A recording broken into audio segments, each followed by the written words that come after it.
Estamos aqui, eu, trazendo uma palavra para você de Deus, para o relacionamento, a intimidade. A Bíblia diz que nós temos que ser prudentes, né? Então, algumas pessoas me perguntaram, eu posso ficar sem ter intimidade com meu esposo por causa da oração? Vamos seguindo aí na resposta. A Bíblia responde: posso fazer jejum prolongado, posso criar propósito quando se é casado. A Bíblia diz que os dois têm que andar em concordância. Então, vamos supor, eu sou pastora, meu esposo é pastor, e eu queira fazer um jejum prolongado e vou me abster da intimidade sexualmente. Eu não posso fazer uma abstinência prolongada se ele não concordar. Que a Bíblia diz que o homem deve agradar a mulher. Nós vamos ler a palavra agora.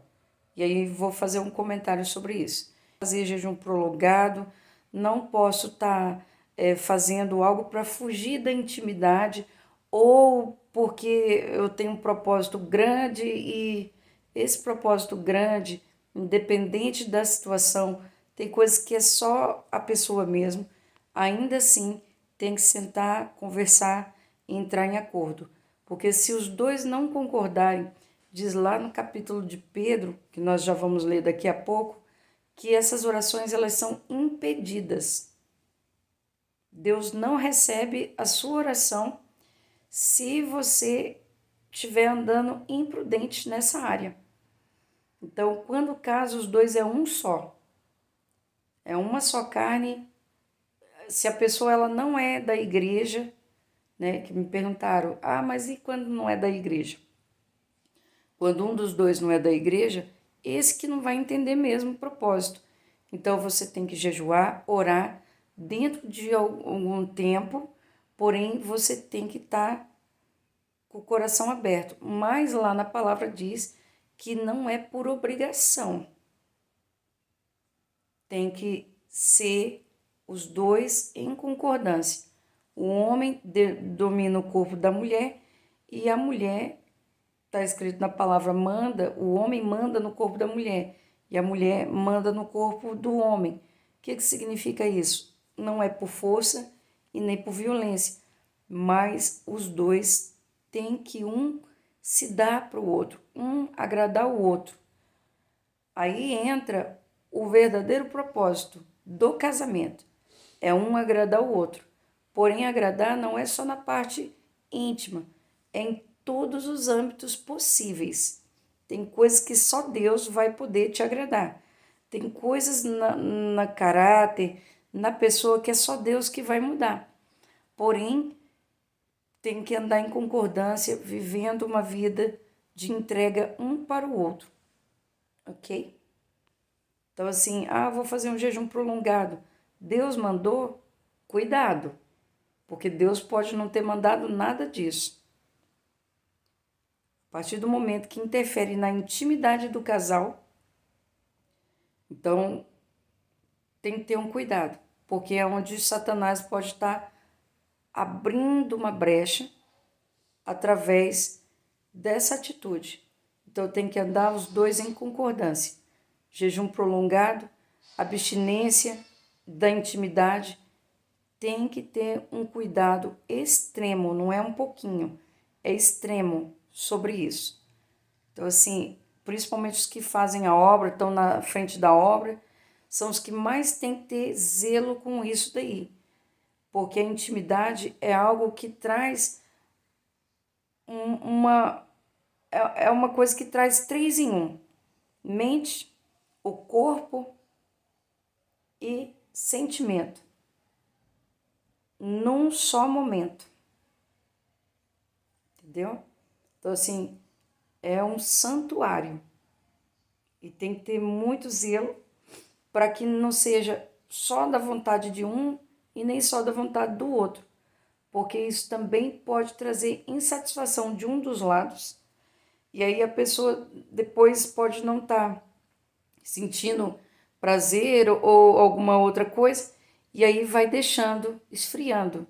Se é alguma coisa de âmbito de sentimento, tem que ser tratado. Se é alguma mágoa, alguma no relacionamento, tem que ser tratado. Tem que sentar e conversar. Deus não vai conversar sobre isso. Quem tem que conversar é o casal. Os dois é um só. Então, os dois têm que alinhar. A outra coisa é sobre o organismo. Se o organismo está com alguma disfunção, então tem profissionais, tem que procurar um médico. Deus pode curar? Pode. Só que se você está sentindo frieza na intimidade, alguma coisa assim, tem que ver se não é essas três coisas. Se é os sentimentos, né? Se é no físico, que une mente, sentimento, físico, ou se está esfriado o relacionamento. Então tem que verificar. Ou se na hora da intimidade tem mais um extra, né? Se na hora da intimidade um não fala, só vai e faz, e às vezes não está pegando nos pontos certos, agradando. Então o casal tem que conversar, porque Deus não vai mandar anjo para isso. Ele já deu na palavra que nós temos que andar de acordo. Tá bom? É prudente um casal ficar muito tempo sem relações sexuais? A Bíblia responde. 1 Coríntios 7:3. O marido deve cumprir seus deveres conjugais para com sua mulher, da mesma forma a mulher para com seu marido. A mulher não tem autoridade sobre o seu próprio corpo, mas sim o marido. E da mesma forma o marido não tem autoridade sobre o seu próprio corpo, mas sim a mulher.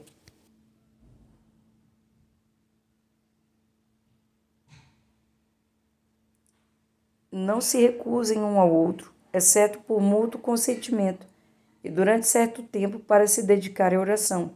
Depois unam-se de novo, para que Satanás não os tente por não terem domínio próprio. Digo isso como concessão e não como mandamento. 1 Pedro 3,7. Exatamente da mesma maneira, vós, maridos, vivei com as vossas esposas a vida cotidiana do lar, com sabedoria, proporcionando honra à mulher como a parte mais frágil e coerdeira do dom da graça de vida, da forma que não sejam interrompidas as vossas orações. O estilo de vida do cristão, ele tem que ser diferente do que o que nós vemos aí no mundo. Então, as coisas de Deus não podem ser usadas como propósito para dominar o outro, para poder fazer barganha. Eu tô com raiva, não vou ter intimidade. Em tudo isso aí o diabo vai achando uma brecha. Tem coisas que acontecem, o casal separa, há uma traição, alguma coisa acontece, pode ser caráter e pode ser essas brechas. Se as duas unidas, vira um estrago na família. Então, tem que ter concordância para que as orações não sejam impedidas. E nós vemos aí nessa palavra que o homem tem que honrar a mulher, mas muito mais a mulher honrar também o homem. Então, não é para um só, é para os dois cumprirem. Mas cumprir não com força, nem com violência e nem por obrigação, mas cumprir com entrega. Assim como Cristo se entregou pela igreja para dar vida a muitos, a esposa se entregar ao esposo com todo amor e o esposo também ter essa entrega à esposa com todo amor. Então, se tem alguma coisa de errado, tem que conversar.